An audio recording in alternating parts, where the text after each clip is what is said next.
নিখোঁজ হওয়া কাস্টমস কর্মকর্তা বুলেট বৈরাগীর মরদেহ উদ্ধার করেছে পুলিশ।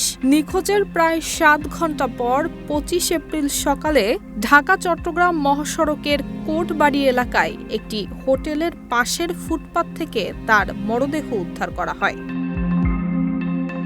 নিহত বুলেট বৈরাগী কাস্টমস, এক্সাইজ এবং ভ্যাট বিভাগের সরকারি রাজস্ব কর্মকর্তা ছিলেন। তিনি চট্টগ্রামে ৪৪তম বুনিয়াদী প্রশিক্ষণে অংশ নিয়েছিলেন। পারিবারিক সূত্রে জানা যায়, গত ১১ এপ্রিল প্রশিক্ষণের জন্য চট্টগ্রাম যান তিনি।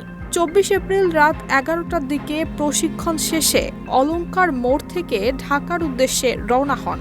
পথিমধ্যে পরিবারের সঙ্গে তার একাধিকবার কথা হয়। সর্বশেষ রাত ১টা ২৫ তিনি জানান, কুমিল্লা নগরীর টমছম ব্রিজ চৌরাস্তার মোড়ে পৌঁছেছেন।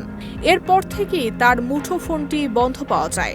দীর্ঘ সময় যোগাযোগ না হওয়ায় পরিবার উদ্বিগ্ন হয়ে খোঁজাখুঁজি শুরু করে। পরদিন সকালে কুমিল্লা কোতোয়ালি মডেল থানায় একটি সাধারণ ডায়েরিও করা হয়। Lily body lotion.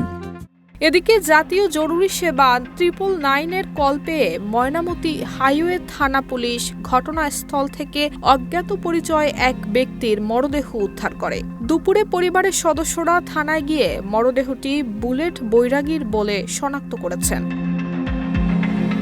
পুলিশ জানায়, মরদেহে কোনো বড় আঘাতের চিহ্ন নেই, তবে মুখমণ্ডলে কিছুটা রক্তাক্ত দাগ রয়েছে।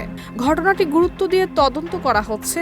ময়নাতদন্ত এবং আইনি প্রক্রিয়া শেষে মৃত্যুর প্রকৃত কারণ নিশ্চিত হওয়া যাবে বলে জানিয়েছে পুলিশ। নুসরাত জাহান মেহেক, ঢাকা পোস্ট।